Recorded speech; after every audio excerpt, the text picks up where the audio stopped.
सभी लोगों का फिर से स्वागत है साइंस जंक्शन के इस खूबसूरत प्लेटफॉर्म पर।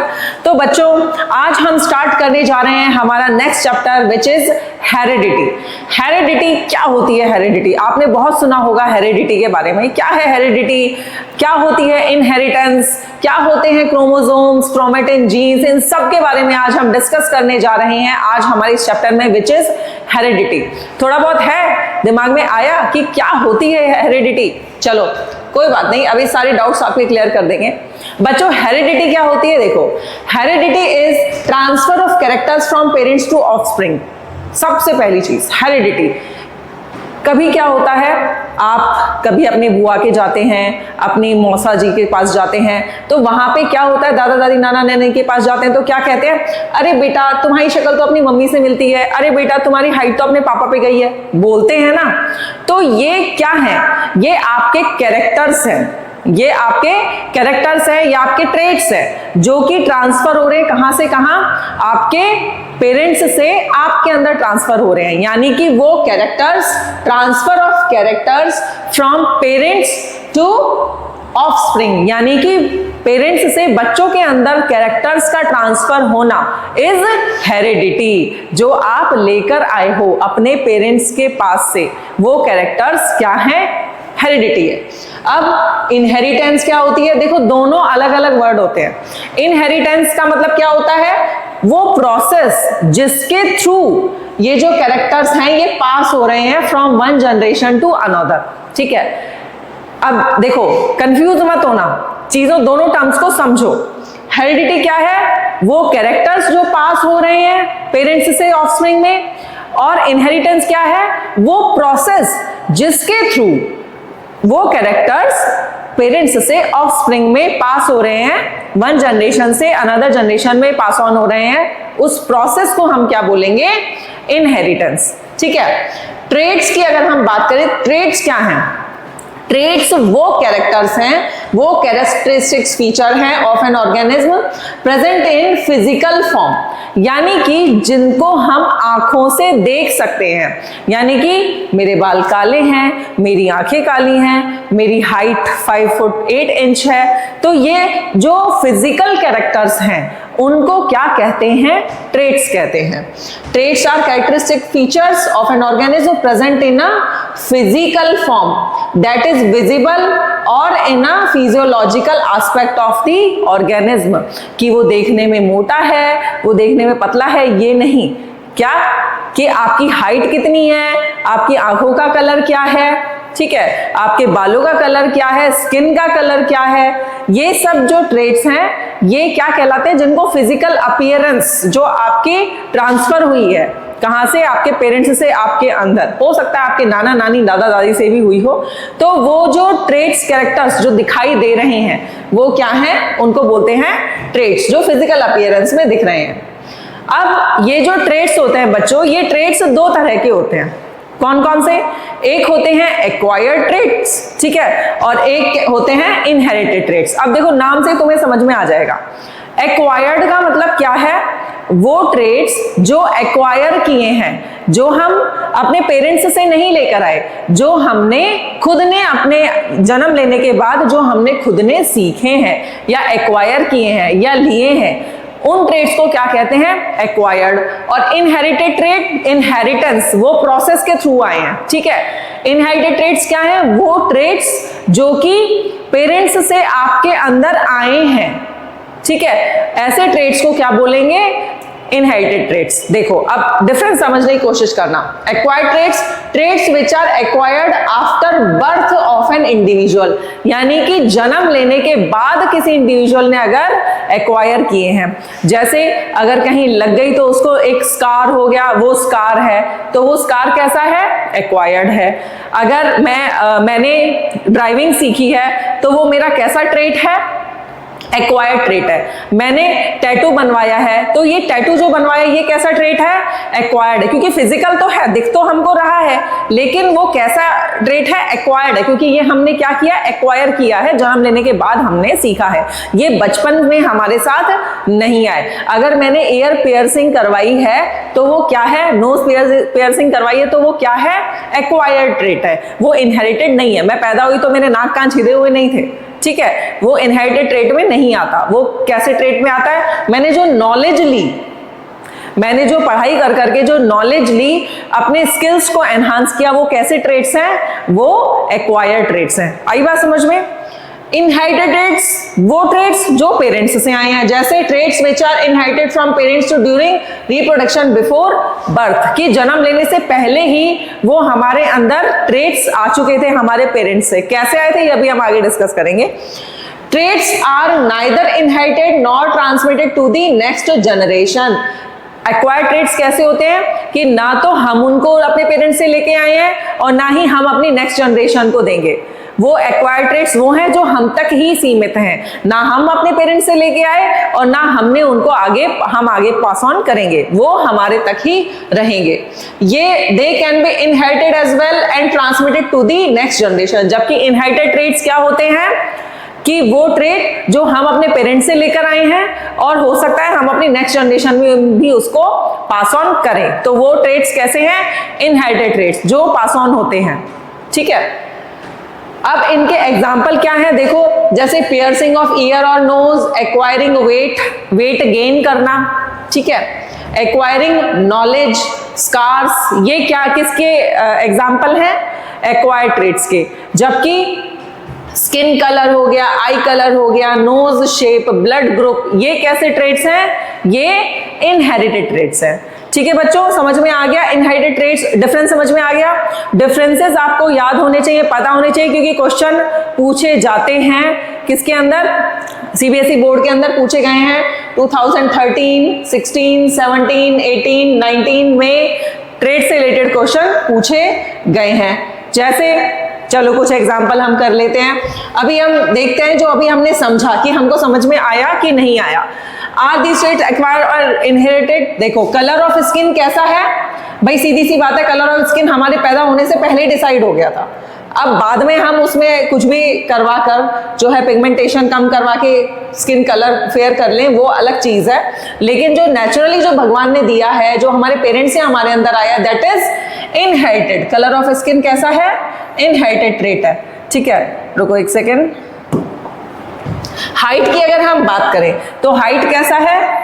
इनहेरिटेड है, सीधी सी बात है, पेरेंट्स से आया है। टैटू कैसा है? टैटू जो मैंने बनवाया है वो पेरेंट्स से नहीं आया भाई, वो मैंने जन्म लेने के बाद बनवाया है, तो वो कैसा ट्रेट हो गया? Acquired trait. Brown eyes, eyes colour जो है मैंने आके तो चेंज करी नहीं, वो तो मेरी बाय बर्थ थी, तो वो कैसा है?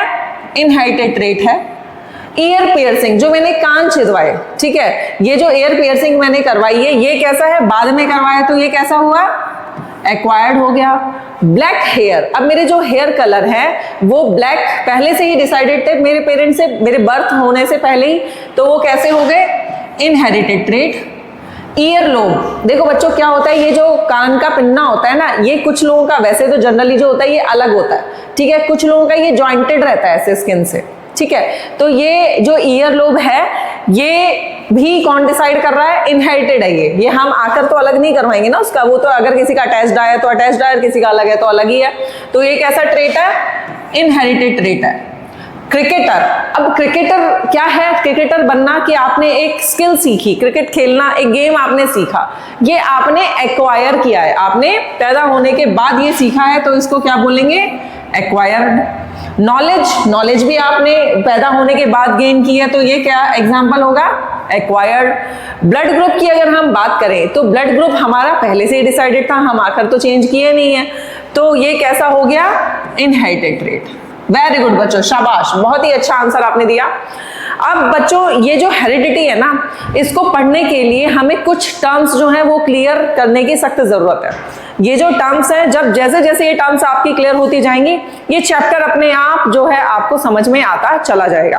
तो टर्म्स के बारे में अगर हम बात करें, सबसे पहला जो टर्म है दैट इज डीएनए। हालांकि हम अपने पहले जो लेक्चर्स हैं उसमें भी हम इसके बारे में जो है डिस्कस कर चुके हैं, लेकिन फिर भी आज हम दोबारा अच्छे से इसको डिस्कस करेंगे डीएनए के बारे में। डीएनए क्या होता है? देखो बच्चों, डीएनए क्या है? डीएनए हमारा जो कोई भी हमारी एक सेल है, ठीक है, हमारी जो एक सेल है, इस सेल के अंदर एक न्यूक्लियस प्रेजेंट होता है, ठीक है। ये जो न्यूक्लियस है, इस न्यूक्लियस के अंदर थ्रेड लाइक स्ट्रक्चर की फॉर्म में हमारा जेनेटिक मटेरियल प्रेजेंट होता है। ओके, तो ये क्या है? ये है न्यूक्लियस, ठीक है। और ये क्या है? ये क्या है? हमारा डीएनए, हमारा जेनेटिक मटेरियल। तो ये जो जेनेटिक मटेरियल है, ये थ्रेड लाइक स्ट्रक्चर की फॉर्म में होता है इन जनरल, जब हमारी जो सेल है रेस्टिंग कंडीशन में है, यानी कि उसके अंदर किसी तरह का कोई सेल डिवीजन नहीं चल रहा है। तो ये जो डीएनए है, थ्रेड लाइक स्ट्रक्चर की फॉर्म में जब ये पड़ा हुआ है, यही डीएनए, ये डीएनए से ही मिलकर बना है। ये जो थ्रेड लाइक स्ट्रक्चर है, ये क्या है? ये चेन ऑफ न्यूक्लियोटाइड्स है। और ये जो न्यूक्लियोटाइड्स है, पॉलीन्यूक्लियोटाइड की जो चेन है, वो मिलकर क्या बना रही है? डीएनए बना रही है। इसकी जो लेंथ होती है ईच सेल के अंदर, वो 2.2 मीटर्स होती है तो बहुत लंबी मैडम, ठीक है, मम्मी के दुपट्टे जितनी लंबी है। लेकिन इसको इतने से छोटे से सेल के अंदर, उसके भी न्यूक्लियस के अंदर कॉम्पैक्ट साइज जो है फिट किया जाता है with the help of histone proteins. Proteins जो होते हैं वो इसको बिल्कुल कॉम्पैक्ट करके फिट कर देते हैं छोटू से सेल के, छोटू से न्यूक्लियस के अंदर। तो ये जो डीएनए होता है, इसी के अंदर क्या होती है? सारी इंफॉर्मेशन होती है कैरेक्टर्स की, ठीक है। और यही जो डीएनए होता है वो ही ट्रांसफर होता है from one generation to another. क्योंकि ये क्या है? ये अभी जो मैंने डायग्राम बनाया है, किस चीज का बनाया है बच्चों? ये एक सेल है, ठीक है। और हम हमारे लास्ट चैप्टर में पढ़ चुके थे कि जो हमारी जर्म सेल होती है, हमारी जो जर्म सेल होती है, वो क्या बनाती है? गैमीट्स फॉर्म करती है, ठीक है। गैमीट फॉर्मेशन का काम करती है, स्पर्मेटोजेनेसिस एंड oogenesis। तो ये जो है वो भी क्या है? वो भी सेल है। तो सेल है तो सीधी सी बात है उसके अंदर न्यूक्लियस भी होगा, और न्यूक्लियस है तो सीधी सी बात है उसके अंदर डीएनए भी होगा।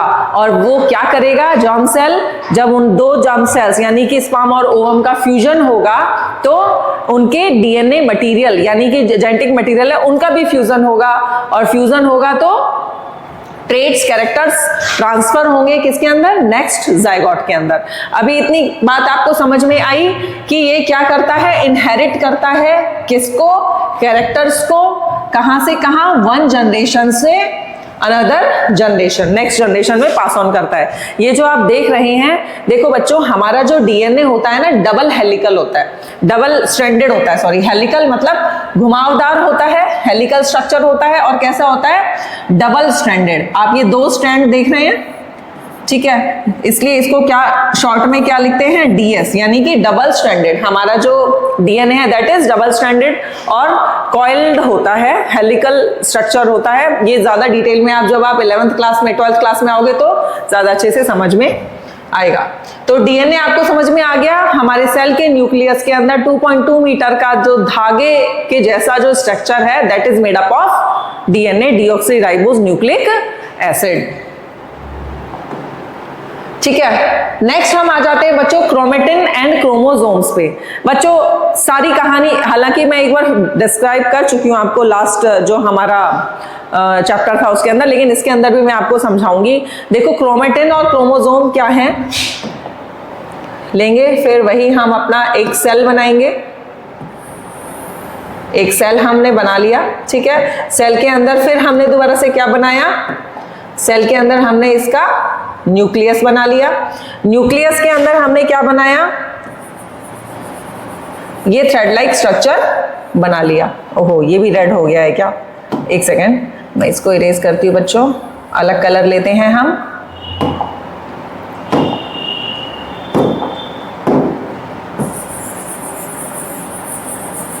ठीक है। जब डीएनए नॉर्मल कंडीशन के अंदर है, यानी कि जब इसके अंदर सेल जो है उसके अंदर किसी तरह का कोई सेल डिवीजन नहीं चल रहा है, तो ये जो जब सेल डिवीजन नहीं चल रहा है तो हमारा जो डीएनए है थ्रेड लाइक स्ट्रक्चर की फॉर्म में डिस्पर्स्ड है इनटू द न्यूक्लियस। इस कंडीशन में इस डीएनए को हम बोलते हैं क्या? क्रोमेटिन। क्या बोलते हैं? क्रोमेटिन। देखो, scattered form of DNA dispersed throughout the nucleus. ये स्कैटर्ड फॉर्म है डीएनए का जो कि न्यूक्लियस में फैला हुआ है। It exists during the cells in normal life, यानी कि सेल जब डिवीजन नहीं कर रहा है, रेस्टिंग स्टेज में है, ठीक है, मतलब इसके पॉइंट ऑफ व्यू से बोले, सेल डिवीजन के पॉइंट ऑफ व्यू से तो रेस्टिंग स्टेज में है, वैसे सारी मेटाबॉलिक एक्टिविटीज कर रहा है लेकिन सेल डिवीजन नहीं कर रहा है। तो सेल डिवीजन जब वो नहीं कर रहा है तब वो जो डीएनए थ्रेड लाइक स्ट्रक्चर की फॉर्म में प्रेजेंट है, तब हमने इसको क्या कहा? क्रोमेटिन कहा। ठीक है, लेकिन जब ये एक्टिव हो जाएगी, यानी कि इसके अंदर जब सेल डिवीजन होना स्टार्ट होगा, यानी कि जरूरत पड़ी, कोई सेल डैमेज हो गया, ठीक है, या ग्रो करने की जरूरत पड़ी, न्यू सेल्स बनाने की जरूरत पड़ी, तो ये किस में जाएगी? सेल डिवीजन में जाएगी। सेल डिवीजन 2 टाइप्स का होता है जो हम 9th क्लास में पढ़ के आए थे, माइटोसिस एंड मियोसिस। तो जब वो सेल डिवीजन चल रहा होगा तो उसमें सबसे मेन इंपॉर्टेंट काम जो होता है दैट इज रेप्लिकेशन, यानी कि मेकिंग कॉपी ऑफ डीएनए। तो डीएनए अपनी कॉपी खुद बनाता है, अपनी रेप्लिका खुद बनाता है, ठीक है। तो उस टाइम पे जब ये सेल डिवीजन के फेज में होगी, तब यहां पे ये जो डीएनए है बच्चों, ठीक है, एक सेकेंड रुको, यहां पे क्या होगा? ये जो डीएनए है, यहां पे ये डीएनए, एक सेकेंड, किस फॉर्म में आ जाएगा? रॉड शेप की फॉर्म में आ जाएगा, रॉड लाइक स्ट्रक्चर बन जाएगा। वेट,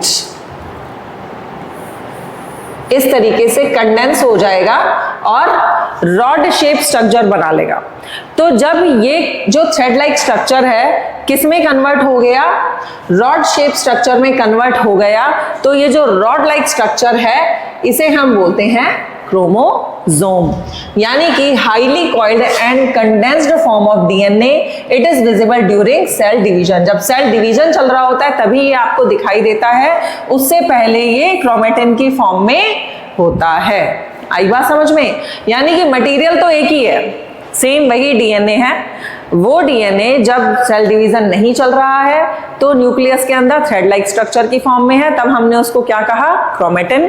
और जब सेल डिवीजन चल रहा होगा तो ये कॉइल्ड हो जाएगा, यानी कि ये जो आप देख रहे हो इसके अंदर ये इस तरीके से कॉइल्ड हो जाएगा, है ना, कंप्रेस हो जाएगा, कॉइल्ड हो जाएगा, और कॉइल होकर ये एक रॉड लाइक स्ट्रक्चर बना लेगा।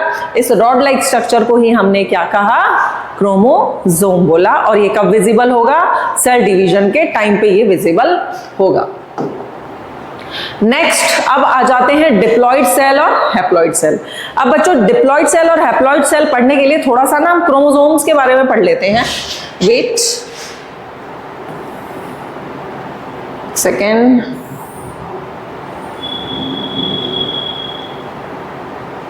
यस,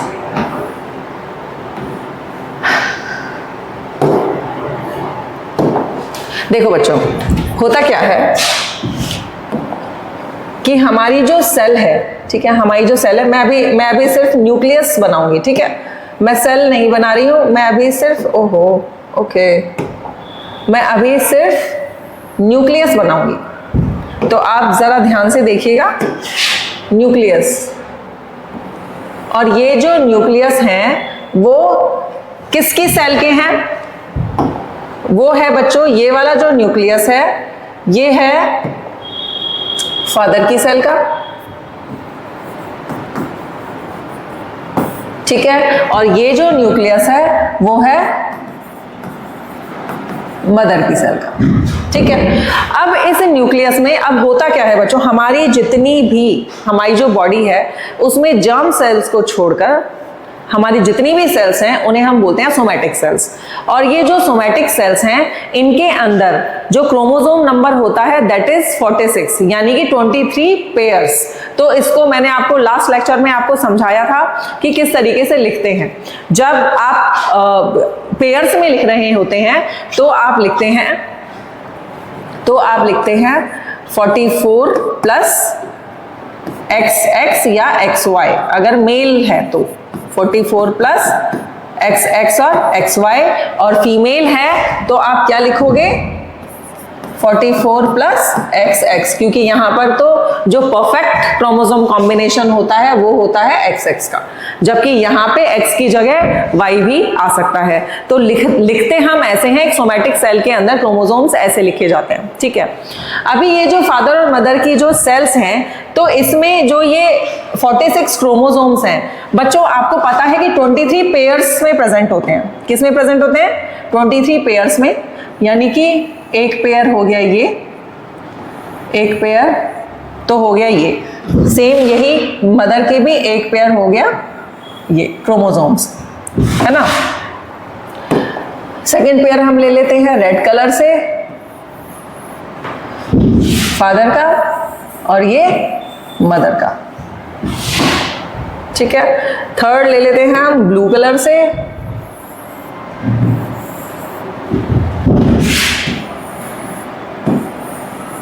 ठीक है। तो ये 3 पेयर्स हमने ले लिए क्रोमोसोम्स के। वैसे तो 23 पेयर्स हो गए, पर अभी हमने सिर्फ 3 पेयर्स लिए, यहाँ पे पॉसिबल नहीं है पूरे 23 पेयर्स बनाना। तो ये जो है फादर के न्यूक्लियस के 23 पेयर्स में से 3 पेयर्स हमने ले लिए, और मदर के न्यूक्लियस के 23 पेयर्स में से 3 पेयर्स ले लिए, ठीक है बच्चों। अब क्या होता है बच्चों, जब गैमीट फॉर्मेशन हो रहा होता है, ठीक है। अब ये मैंने आपको लास्ट क्लास में भी बताया था कि जब गैमीट फॉर्मेशन हो रहा होगा तो क्या होगा, उसमें चलेगी मियोसिस की प्रोसेस, उसमें माइटोसिस नहीं चलेगी, क्या चलेगी? मियोसिस की प्रोसेस। और मियोसिस की प्रोसेस जब चलती है तो हमने देखा था क्या होता है, मियोसिस की प्रोसेस जब चल रही होती है, मियोसिस की प्रोसेस जब चल रही होती है तो क्या होगा बच्चों, उसके अंदर जो क्रोमोसोम्स हैं वो कितने हो जाएंगे? जस्ट हाफ, क्योंकि उसके अंदर क्या चल रहा है? रिडक्शनल डिवीजन, यानी कि जो क्रोमोसोम नंबर है वो क्या हो जाएंगे? हाफ हो जाएंगे। यानी कि यहां पे जो क्रोमोसोम है वो यहां पर जो क्रोमोसोम है वो जो पेयर में प्रेजेंट है, जो यहां पे पेयर में प्रेजेंट है वो यहां पे कैसे हो जाएगा? सिंगल हो जाएगा, ठीक है। यानी कि ये क्या बना रहे हैं हम, इनके गैमीट्स बना रहे हैं।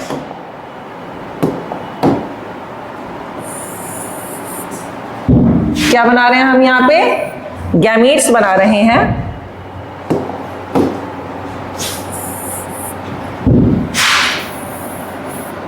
ये कैसी थी? ये जर्म सेल्स थी। देखो अब हम इसको लेबल करेंगे। ये क्या थी? फादर और मदर की जर्म सेल्स थी। इनमें जब मियोसिस हुआ, ठीक है, तो ये क्या बने? गैमीट्स बने। ये फादर का गैमीट है, यानी कि ये क्या बना? स्पर्म बना।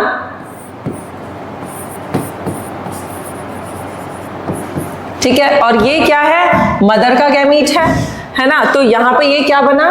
ओवम बना। और बच्चों जब मियोसिस चलती है, हमने ये देख लिया जो क्रोमोसोम नंबर है वो क्या हो जाते हैं? Just half. यानी कि एक जो क्रोमोसोम है वो कहां से आएगा? फादर के दोनों पेयर में से एक क्रोमोसोम आएगा, और मदर के में भी दोनों जो पेयर्स हैं उनमें से एक आएगा। यानी कि एक एक क्रोमोसोम जो है पेयर का वो मियोसिस के अंदर जाएगा गैमीट फॉर्मेशन के टाइम पे।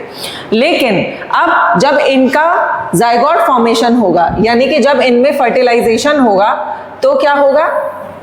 जब फर्टिलाइजेशन होगा तो दोनों का एक एक पेयर जो है, दोनों का जो एक एक क्रोमोसोम है वो ट्रांसफर होगा। कैसे? देखो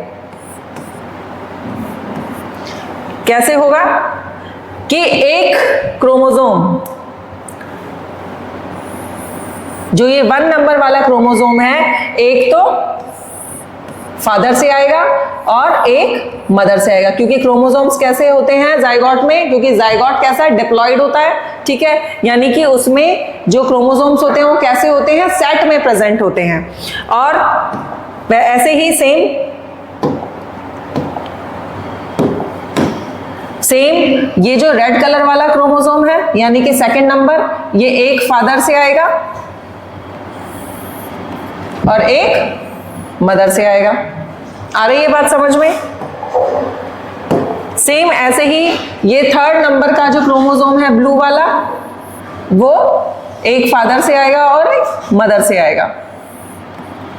बच्चों समझ में आ रहा है कि मैं क्या समझाने की कोशिश कर रही हूं? अब आप देखिएगा, देखो जो क्रोमोसोम्स होते हैं वो हमारे अंदर सेट्स में प्रेजेंट होते हैं, सेट के अंदर होते हैं, 23 सेट हमारे अंदर प्रेजेंट होते हैं।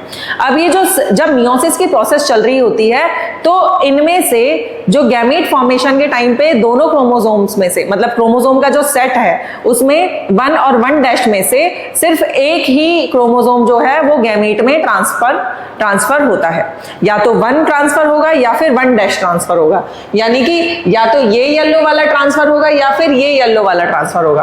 आ रही है बात समझ में? गैमीट फॉर्मेशन में कोई भी एक क्रोमोसोम जो है वो ट्रांसफर होता है कहां से कहां, पेरेंट्स से जर्म सेल से गैमीट फॉर्मेशन के टाइम पे। ठीक है, अब क्या होगा, जब फर्टिलाइजेशन की प्रोसेस होगी, यहां पे क्या चल रहा है, जब फर्टिलाइजेशन की प्रोसेस चलेगी तो क्या होगा, फर्टिलाइजेशन की प्रोसेस के टाइम पे कि ये जो वन फादर का था 1 नंबर का और जो 1 नंबर का मदर का था वो आपस में मैच हो जाएंगे और पेयर बना लेंगे, 1 और 1' बना लेंगे। ऐसे ही सेकंड नंबर का क्रोमोसोम जो है रेड कलर वाला, वो 1 फादर का था और 1 मदर का था, वो आपस में आ जाएंगे और पेयर बना लेंगे, यानी कि 2 और 2' बना लेंगे। थर्ड नंबर का फादर का और मदर का आपस में मिलके 3 और 3' बना लेंगे। ठीक है, तो इस तरीके से पेयरिंग होती है सेम क्रोमोसोम्स नंबर की, यानी कि जो क्रोमोसोम नंबर होता है उसमें 1 फादर से आता है और 1 मदर से आता है। इतनी बात समझ में आई?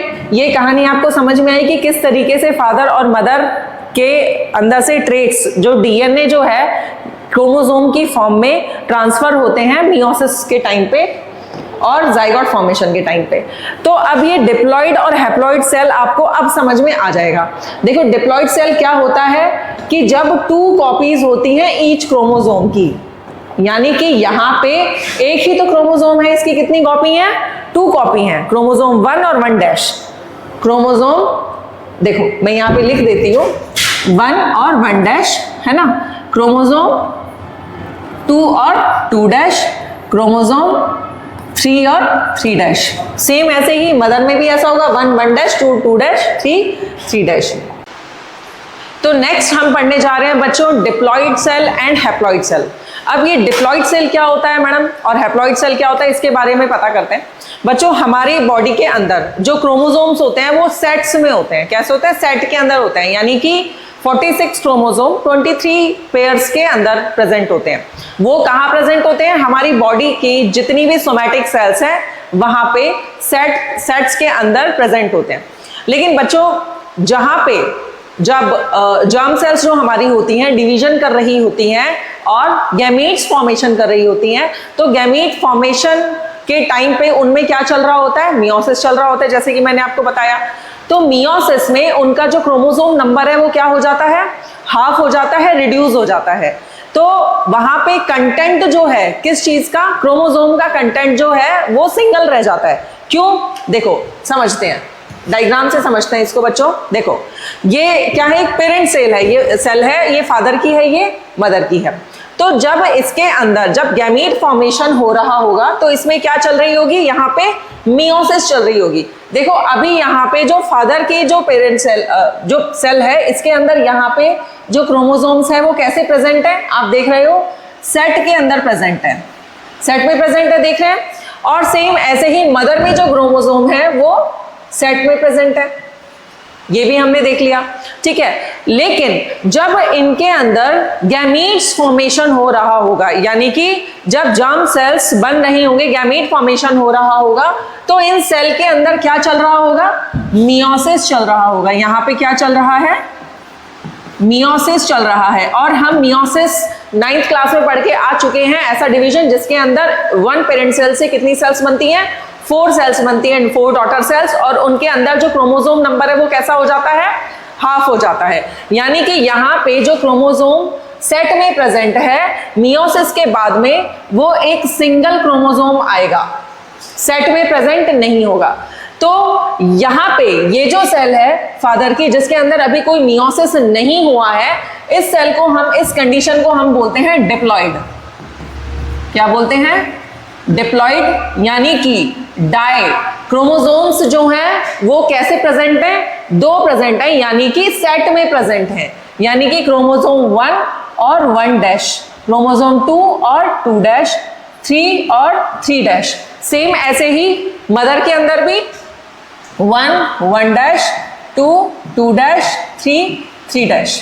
और जब बच्चों मियोसिस की जब प्रोसेस हो रही होती है तो क्या होता है कि 50-50% चांसेस होते हैं कि जो गैमीट फॉर्म हो रहा होगा उसमें 50% हो सकता है कि 1 नंबर का क्रोमोसोम गैमीट में जाए, या फिर 50% चांसेस होंगे 1 डैश नंबर वाला जो क्रोमोसोम है वो गैमीट के अंदर जाए। तो ये 50-50% चांसेस होते हैं, इसमें कोई श्योरिटी नहीं होती है कि क्रोमोसोम 1 ही जाएगा या 1 डैश जाएगा, ठीक है।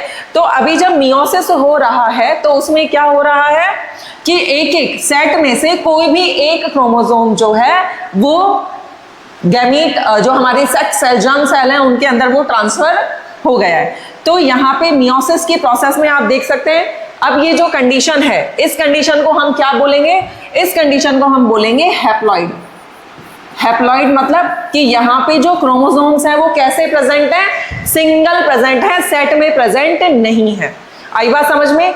डिप्लॉइड की प्लॉइडी हम कैसे शो करते हैं, 2n लिखते हैं इसको, और यहाँ पे हैप्लॉइड को हम सिंगल n से रिप्रेजेंट करते हैं। यानी कि यहाँ पे क्रोमोसोम नंबर पेरेंट सेल के अंदर कितना था, यहाँ पे क्रोमोसोम नंबर अगर 46 था, या फिर हम बोल सकते हैं कि 23 पेयर्स क्रोमोसोम अगर प्रेजेंट थे, तो यहाँ पे जो क्रोमोसोम नंबर होगा वो 23 होगा। 23 क्रोमोसोम पेयर्स में प्रेजेंट नहीं होंगे। तो जब आप ये देखो कि फादर से जो जर्म सेल हमारी बनी है, यानी कि यहाँ पे क्या हुआ है, ये गैमीटोजेनेसिस हुआ है, क्या बना है, स्पर्म बना है, क्योंकि फादर से आ रहा है तो ये क्या है, स्पर्म बना है। और मदर से के जब गैमीटोजेनेसिस हुआ है तो यहाँ पे क्या बना है, ये ओवम बना है, ओवा या ओवम बना है। और हम ये जानते हैं कि स्पर्म्स एंड ओवम मिल्क का जब फर्टिलाइजेशन होता है, जब ये मिलते हैं तो ये क्या बनाते हैं, जाइगोट बनाते हैं। तो बच्चों अब आप क्या मुझे इसकी प्लॉइडी बता सकते हो कि ये जो जाइगोट है इसकी प्लॉइडी क्या होगी। देखो यहाँ पे 1 क्रोमोसोम का सेट फादर से आएगा और 1 नंबर का, ठीक है, 1 नंबर का जो क्रोमोसोम का सेट है वो मदर से आएगा, और ये आपस में पेयरिंग कर लेंगे, और फिर जाइगोट में जो क्रोमोसोम नंबर बनेगा वो इसका क्या होगा, 1 और 1 डैश। आई बात समझ में। क्रोमोसोम की पेयरिंग कैसे होती है, ये क्रोमोसोम आपस में पेयर बना लेते हैं। क्रोमोसोम 1 वाला 1 के साथ ही पेयर बनाएगा और 2 वाला 2 के साथ ही पेयर बनाएगा। ये बाय डिफॉल्ट है, इसमें कोई किसी का कोई रोल नहीं है, ठीक है, ये बाय डिफॉल्ट होता है। 1 वाला जो क्रोमोसोम्स हैं, मदर वाला और फादर वाला, ये दोनों आपस में एक दूसरे को ढूंढ लेंगे और पेयर बना लेंगे, और इसको बोलेंगे हम 1 1 डैश। इसी तरीके से जो सेकंड नंबर वाला क्रोमोसोम है वो मदर के सेकंड नंबर वाले क्रोमोसोम के साथ पेयर बना लेगा, और ये बना लेगा 2 2 डैश। ऐसे ही जितने भी क्रोमोसोम्स हैं 3 3 डैश यहाँ पे बन जाएगा। 23 क्रोमोसोम्स जो हैं वो 23 अपने अपने फादर के 23 क्रोमोसोम और मदर के 23 क्रोमोसोम अपने अपने के साथ कपल के साथ जो है सेट बना लेंगे, और 23 पेयर्स का क्रोमोसोम नंबर यहाँ पे जाइगोट के अंदर बन जाएगा। यानी कि अगर हम बात करें जाइगोट की प्लॉइडी की तो ये कितनी होगी बच्चों, 2n ही होगी। यानी कि इसमें कितने क्रोमोसोम प्रेजेंट है, 23 पेयर्स क्रोमोसोम्स प्रेजेंट है, यानी कि पूरे 46 क्रोमोसोम्स प्रेजेंट है किसके अंदर, जाइगोट के अंदर। आई बात समझ में। ये डायग्राम, अगर ये डायग्राम समझ में आया होगा तो आगे की चीजें बहुत ही इजी हो जाएंगी, क्लियर हो जाएंगी आगे समझने के लिए। इतनी चीज समझ में आई। इस डायग्राम से मैंने आपको बस ये समझाने की कोशिश की है कि डिप्लॉइड सेल क्या होता है और हैप्लॉइड सेल क्या होता है। जब क्रोमोसोम नंबर सेट में प्रेजेंट होते हैं तो उस सेल को बोलते हैं डिप्लॉइड सेल, और जब उनके अंदर मियोसिस हो रहा होता है और जो गैमीट्स फॉर्म होते हैं यानी कि स्पर्म और ओवम, उनके अंदर जो क्रोमोसोम नंबर होता है वो कैसा हो जाता है, हाफ हो जाता है, यानी कि 46 के 23 हो जाते हैं। तो ऐसी सेल्स को क्या बोलेंगे, जहां क्रोमोसोम नंबर सिंगल में प्रेजेंट होते हैं, सेट में प्रेजेंट नहीं होते हैं, ऐसे को क्या बोलते हैं हम, हैप्लॉइड सेल। अब आगे पढ़ते हैं, क्या लिखा है इसके अंदर, 2 copies of each chromosomes. Diploid cell कैसे होता है, अभी हमने डिस्कस किया, जहां पे हर क्रोमोसोम जो है उसकी 2 कॉपीज प्रेजेंट होती है, यानी कि सेट में प्रेजेंट होता है। All cells of human cells except germ cell और सेक्स सेल, यानी कि जो गैमीट फॉर्म हो रहा है, हालांकि बच्चों जरा सा इस चीज को अभी आप आई डोंट नो समझ पाएंगे कि नहीं, थोड़ा सा आपको बता देती हूँ सुपरफिशियली, कि जो जर्म सेल्स भी होती है ना, ये डिप्लॉइड ही होती है स्टार्टिंग में, लेकिन ये क्या होती है, जब ये अपनी कॉपी बना रही होती है, तो क्योंकि अगर जर्म सेल से ही एक बार में ही सारे ओवम और स्पर्म्स बन गए तो वो तो खत्म ही हो जाएगा ना स्टॉक को संभाल के रखने के लिए पहले उनके अंदर माइटोसिस होता है, यानी कि वो अपनी कॉपी बनाती हैं, फिर उनमें से किसी एक के अंदर मियोसिस डिवीजन होना स्टार्ट हो जाता है। आई बात समझ में? तो जर्म सेल्स स्टार्टिंग में कैसी होती है, डिप्लॉइड होती है, लेकिन हम यहाँ पे क्या कहेंगे कि जर्म सेल्स कैसी हैं, हैप्लॉइड है। ठीक है, तो एक्सेप्ट जर्म सेल और सेक्स सेल, जितनी भी हमारी बॉडी के अंदर सोमैटिक सेल्स प्रेजेंट हैं वो सब कैसी होती हैं, डिप्लॉइड होती हैं, और उनके अंदर कौन सा डिवीजन चलता है, माइटोसिस डिवीजन चलता है, यानी कि इक्वेशनल डिवीजन चलता है, यानी उनके जो क्रोमोसोम नंबर है जो पेरेंट सेल में है वही डॉटर सेल्स में मिलेंगे, यानी कि 23 पेयर्स ऑफ क्रोमोसोम्स। ठीक है, हैप्लॉइड की बात करते हैं, single copy of each chromosome, यानी कि हर क्रोमोसोम की सिर्फ एक सिंगल कॉपी प्रेजेंट होती है, या तो 1 प्रेजेंट होगा या 1 डैश प्रेजेंट होगा, या तो 5 प्रेजेंट होगा या 5 डैश प्रेजेंट होगा। तो हर क्रोमोसोम की कितनी होगी, सिंगल कॉपी प्रेजेंट होंगी। किन में होता है ये, जो जर्म सेल्स, सेक्स सेल्स, जिनसे कि गैमीट बन रहा है, ठीक है, उनके अंदर क्या होगा, ये 23 क्रोमोसोम्स प्रेजेंट होंगे, पेयर में नहीं होंगे, 23 क्रोमोसोम टोटल होंगे। ठीक है, उसको क्या लिखेंगे, या तो 22 प्लस एक्स या 22 प्लस वाई। ये किस केस में है, मेल के केस में है। ठीक है, जबकि फीमेल के केस में क्या होगा, 22 प्लस एक्स ही लिखा जाएगा। क्यों, क्योंकि मेल ही है जो कि वाई क्रोमोसोम कैरी कर रहा है। चलें आगे, डायग्राम आई होप आपको समझ में आ गया होगा। नेक्स्ट PYQ क्या पूछा गया है, देखें, Which one of the following has half the number of chromosomes and half the amount of DNA as compared to the non-reproductive body cells? अब non-reproductive body cells क्या हो गई, जिनके अंदर रिप्रोडक्शन नहीं चल रहा है, यानी कि हमारी बाकी की सोमैटिक सेल्स, उनके कंपैरिजन में ऐसे कौन से सेल्स हैं जिनके अंदर क्या चल रहा है, DNA का अमाउंट भी हाफ हो रहा है और क्रोमोसोम का नंबर भी हाफ हो रहा है। क्या वो मेल जर्म सेल्स होती हैं, बिल्कुल होती हैं। क्या वो फीमेल जर्म सेल्स होती हैं, बिल्कुल होती हैं, क्योंकि दोनों के अंदर ही क्या हो रहा है, DNA कंटेंट भी हाफ हो रहा है, यानी कि क्रोमोसोम नंबर हाफ हो रहा है। जाइगोट अभी हमने डिस्कस किया था बेटा, जाइगोट की प्लॉइडी क्या थी, 2n थी। ठीक है, यानी कि उसके अंदर 46 क्रोमोसोम पूरे के पूरे प्रेजेंट थे, यानी कि इसके अंदर कोई चेंज नहीं हो रहा है, तो ये नहीं होगा। अब क्योंकि ये दोनों ही है तो हमारा ऑप्शन क्या होगा, both male and female germ cells. ठीक है, तो ऐसे क्वेश्चंस पूछे जाते हैं, CBSE 22 एंड 25 में ये पूछा गया था। नेक्स्ट आ जाते हैं हम जीन के ऊपर। बच्चों अभी तक हमने पढ़ा DNA के बारे में, क्रोमेटिन के बारे में, क्रोमोसोम के बारे में। आज हम पढ़ेंगे जीन। जीन क्या होता है, जीन क्या है सारी एक ही चीज, ले दे के मिलाकर सब जेनेटिक मटेरियल है, लेकिन सबका अपना अपना नाम अपने अपने टाइम पे रख दिया गया। क्या है, देखो जीन क्या है, It is the functional segment present on chromosomes which is responsible for a particular trait. अब देखो क्या होगा, अब जरा सा हम इसको ना थोड़ा सा हम डायग्राम से समझते हैं इस चीज को। देखो यहाँ पे मैं सिर्फ न्यूक्लियस बना रही हूँ बच्चों, देखो बार बार नहीं बताऊंगी, मैं सिर्फ न्यूक्लियस बना रही हूँ। ठीक है, यस, और इस न्यूक्लियस के अंदर ये मैंने अभी क्या बना दिया है, क्रोमेटिन बना दिया है। फिर क्या होगा मैडम बताओ तो सही, क्या होगा, अभी बताते हैं। नहीं, ये तो नहीं चलेगा। यस, फिर क्या होगा, देखो यहाँ पे ये जो सेल है ये कैसी है, नॉन डिवाइडिंग सेल है अभी। ठीक है। और जब ये नॉन डिवाइडिंग है, और जब ये नॉन डिवाइडिंग है तो उसमें जो क्रोमोसोम है वो कैसे हैं, मतलब ये जो डीएनए है हमारा, ये डीएनए किस फॉर्म में है फिलहाल? अभी जब ये नॉन डिवाइडिंग है तो हम पहले भी अभी पढ़ के आ चुके हैं कि जब सेल नॉर्मल कंडीशन में है, उसका किसी तरह से कोई सेल डिवीजन नहीं चल रहा है, तो उसमें जो डीएनए है उसको हम क्या बोलेंगे? जो थ्रेड लाइक स्ट्रक्चर की फॉर्म में डिस्पर्स्ड है ऑल ओवर द न्यूक्लियस, क्या बोलेंगे उसको? बताओ बताओ। क्रोमेटिन। Very good. क्या बोलेंगे? क्रोमेटिन। ठीक है। लेकिन जब इसके अंदर क्या चल रहा होगा? सेल डिवीजन चल रहा होगा। तो सेल डिवीजन के टाइम पे क्या होगा बच्चों? सेल डिवीजन के टाइम पे ये जो क्रोमेटिन है ये थ्रेड लाइक स्ट्रक्चर से किस में कन्वर्ट हो जाएगा? रॉड लाइक स्ट्रक्चर में कन्वर्ट हो जाएगा, कॉइल्ड हो जाएगा और कंडेंस्ड होकर किस में प्रेजेंट, किस फॉर्म में आ जाएगा? रॉड लाइक स्ट्रक्चर की फॉर्म में। तब हमने इसको क्या कहा?